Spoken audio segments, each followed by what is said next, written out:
Hi, it's Glen here again, just here with the tunnel hole boat. What I've done, as you can see here, how I end up cutting these off. I resoldered some new ones on there. We'll see if we can get this motor going with this ESC. I know it's water cooled, but we're not going to be holding it flat for ages. We're just going to give it a few revs, see if the motor turns over, because I think the motor's seized, to be honest. As you can see here, I've cleaned up the little terminals as much as I can as well. So we'll see if we can get that up and going. I'm going to grab a battery, grab my controller, and receiver. So, like I say, rule of thumb, always connect the middle with the middle.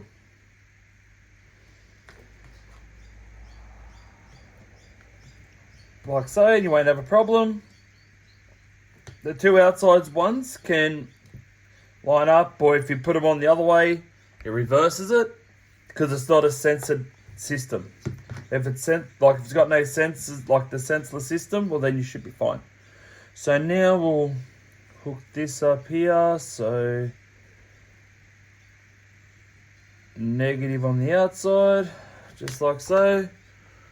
Turn this on, so that's all connected, as you can see. It's connected to the receiver. Now I'll plug oh, that's right. As you can see, it's gone XT60 to 90. What happened there is all my batteries are running XT90s or the EC3s.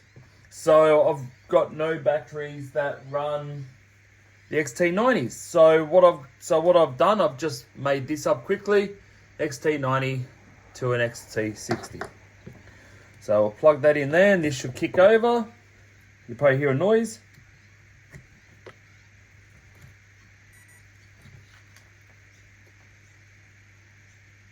Well, she beeped. So let's see if this works.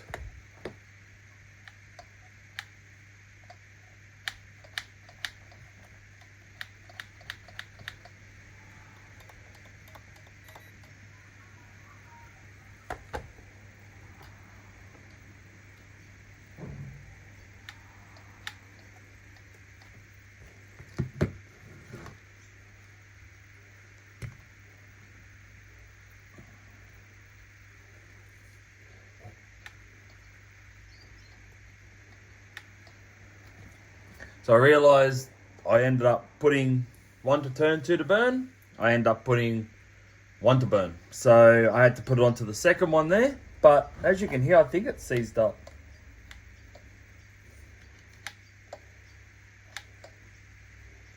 Hope you can hear this. I might try to put it here somewhere.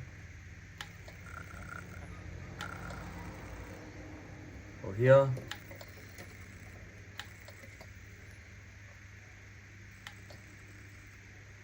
So I'm pressing it, then you can hear the noise. And nothing's turning.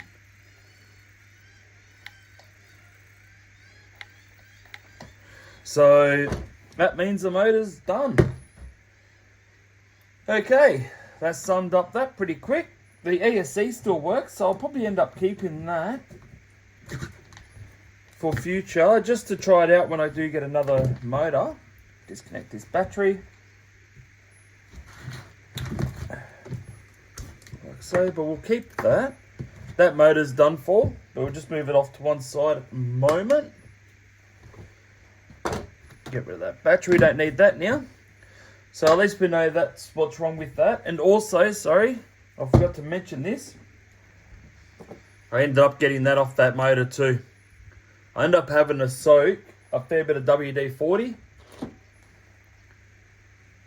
And just, yeah, had to keep filling it up and let it soak for about a week, and then I ended up just plying it off with a flat screwdriver, which came off, thank goodness. So I didn't have to buy another one of these. You can see it's still clean inside, so we can reuse that one as well. So now we're going to, I'll show you how I fixed the hole on the boat. So as you can see, all this here I've sanded back, ready for paint or to fix a few things up with it. And what else I've also noticed, I'll zoom this out a little bit more. Also, what I've noticed is with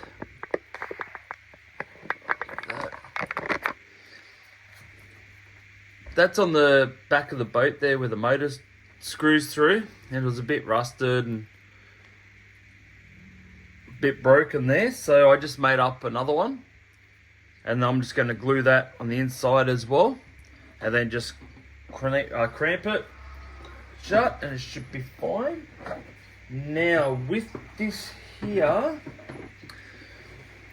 okay, so we do have two areas we have to work on. Number one's here, so you can see the crack in there, and number two is just here. Oh, if you can see it just along there. So we'll see how we go. I'm hoping that I might be able to, actually I might be able to spin this around this way, and you might be able to see it a bit better. And that's the stand I made for it as well. As you can see, just out of PVC pipe. I didn't glue it because I pushed it on hard enough where it's not going to come apart. But yeah, good little stand. At least it makes it a bit easier when you want to work on stuff. And it sits inside this groove here as well, the stand does. So, Erudite. This is what I normally use on all my fiberglass boats, and to be honest, I've never had a problem with it at all. And that's with my nitro that I used to have and my electrics, or my electric ones. So just letting you all know that. I'm just gonna cut these end bits off, like so. Clip the mixer. And I've just got this little plate thing here, but also I use these. If you can read what that says, Nutella. So those little square packets of Nutella for the kids' lunches, that's where I get these from. When they don't use them all, I take these. So we'll do a mix here.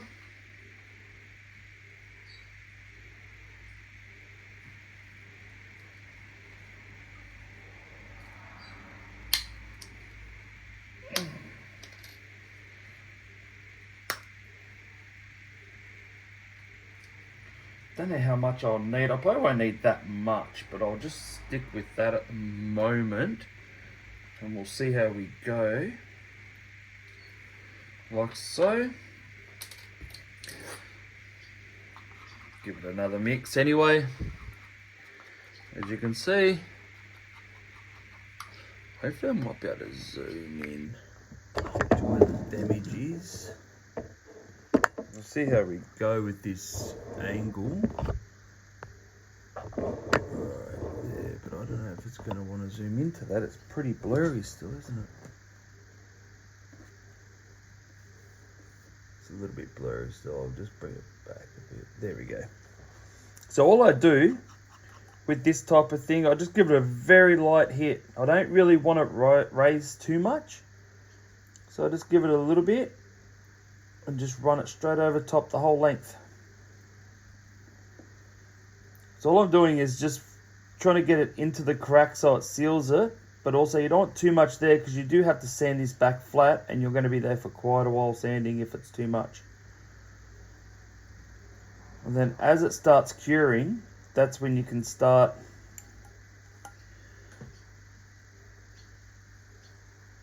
getting it to how you want it. So just like so, that's how I do it. Because the crack's not that deep, it's actually just on the surface. That's what I always feel for, is just to see if you can get a little bit of this,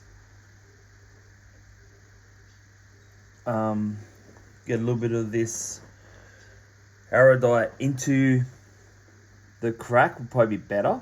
But if you could just do that, that will stop it and stop it from running anyway, or stop it from cracking even more. So just like that, I'll leave that like so. And now we'll work on this part of it just here. So if I could spin that around, I might be better off just doing it.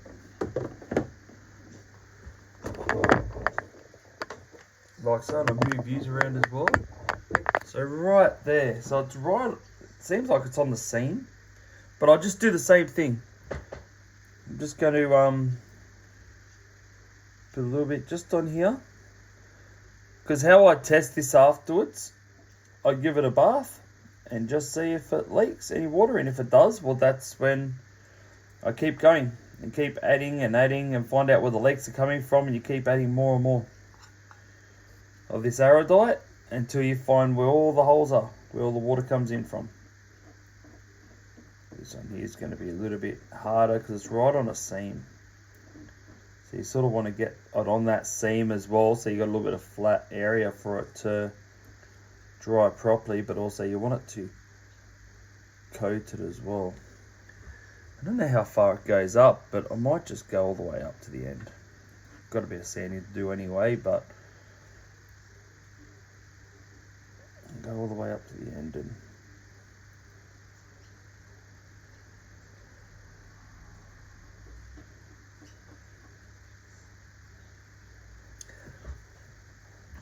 just like so.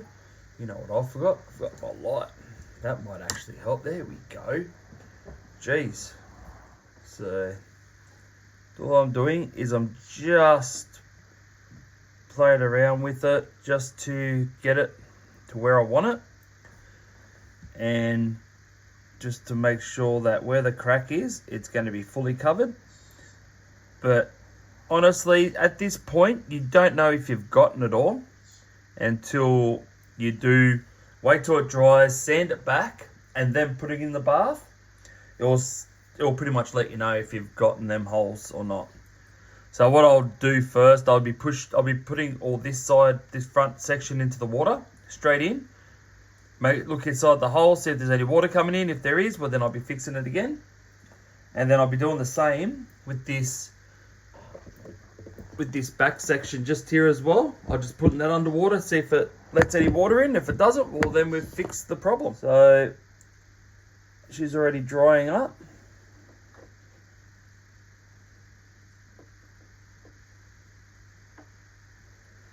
As you can see in there, it's already going rock hard. Well, not rock hard yet, but it's getting real gummy, and she's nearly ready to dry or ready to set. So just gonna keep moving this around here. That should do that, I think. So that's that done, and that's this section here done, where that's just tacky now. This back section, I'll zoom these out. So this back section here is just tacky. So look, there's nothing on my finger at all. Okay, so the next job we're going to do is flip you. And as you can see with this here, this holder sits just in there, like so. So the next job we're going to do is this whole back section here. So this piece of wood here will go sit right there. Won't stay there, but it'll sit inside there. So I'll just mix that around again. As you can see here, I've just got another lot of aerosite, just mixing her up. And then what we're going to do is on this, just going to load her up. So it's nice and thick on there. As you can see, nice and thick. So what we're going to do is put it in there, make sure it's in the right spot too.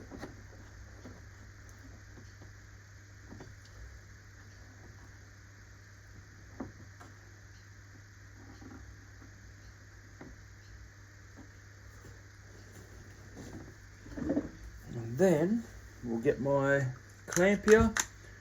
Zoom this back a little bit. So we'll get the clamp.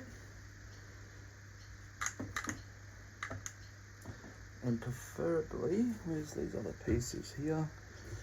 Grab these other two pieces, and this should make it come out just that little bit further. So then we don't have a problem with it bottoming out. Oh, move your bugger. Okay.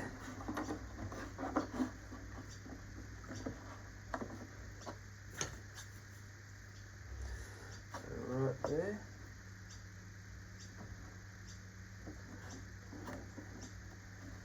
Just want to put a bit of pressure on it, just so then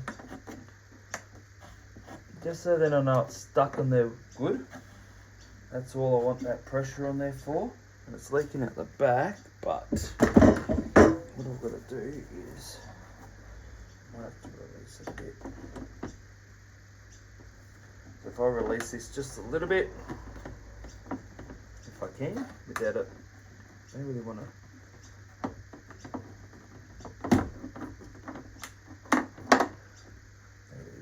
To glue to the back of the boat. That's what I'm sort of worried about at this moment. So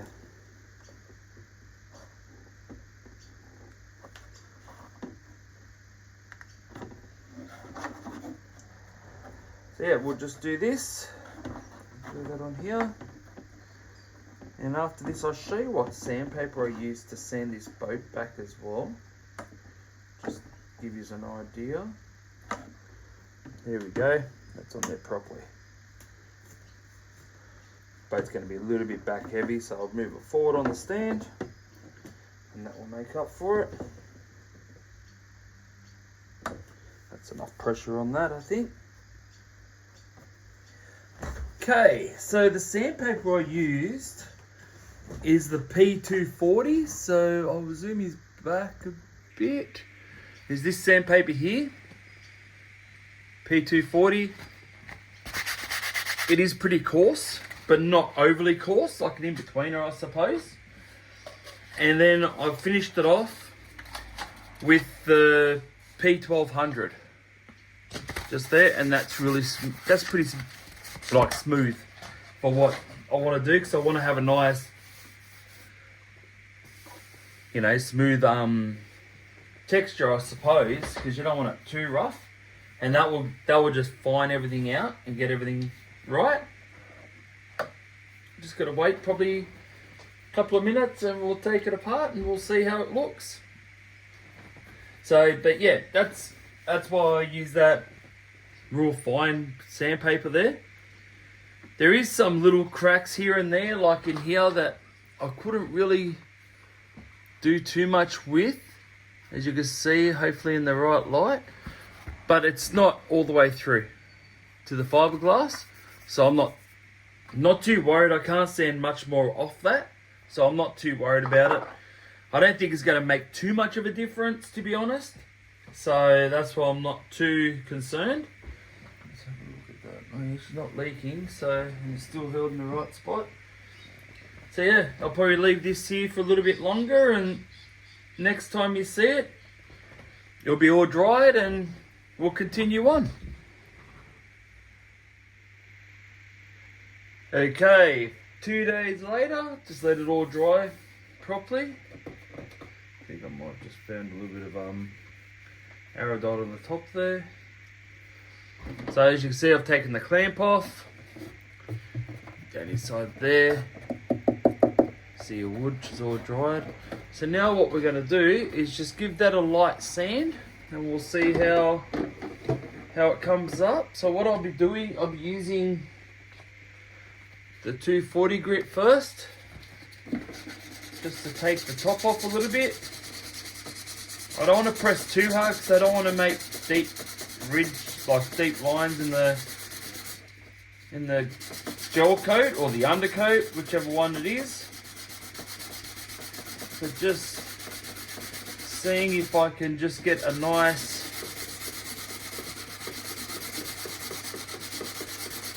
just trying to keep that shape of that line across there best as I can.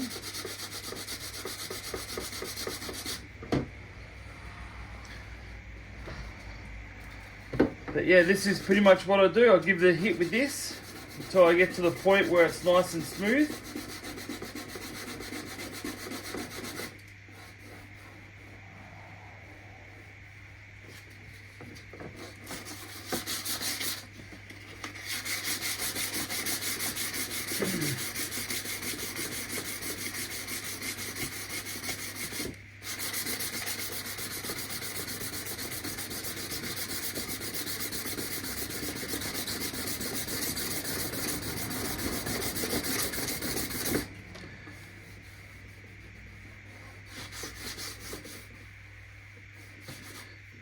still feel it a little bit on top here. So just there, so I might get another piece. Like so. I don't know if you want to see me sand this boat back or not. So what I'll do, I'll just show you this part here, what I'll be doing. And then I'll end up doing this front section here off camera.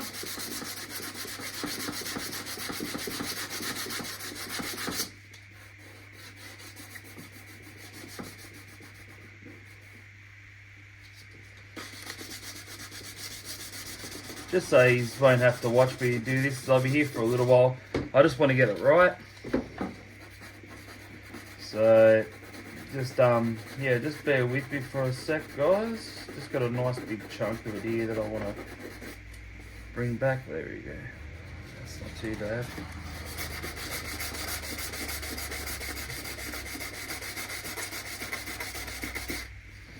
So pretty much that's all I do, is just erudite it and just bring it back. Like sand it back a little bit more and then do the water test. If it leaks, a little bit more erudite on that one spot where you think it's leaking from, or you can use a syringe even and wet little certain areas, just see where it seeps in from. But when I've done it like this, I haven't really had a problem with it leaking afterwards. It sort of seals up really well. There you go. It's actually nice and smooth.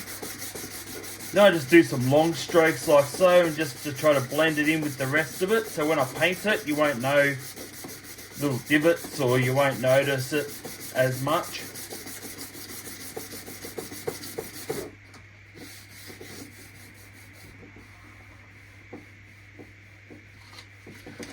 Rise bit there.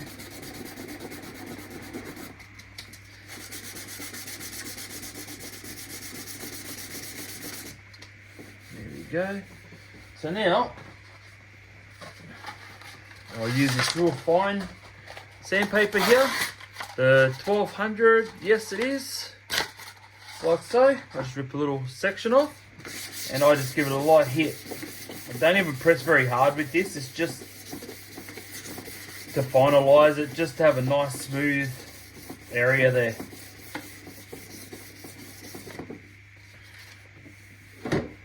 Like so. See, I'll zoom these in a bit. Oh. Let's see. So you can see that there, and just give her a hit.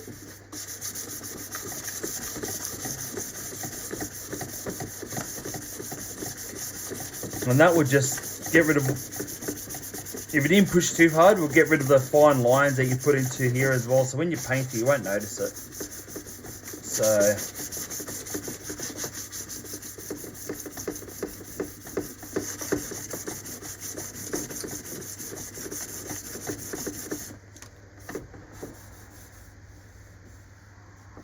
and just like that, it's done.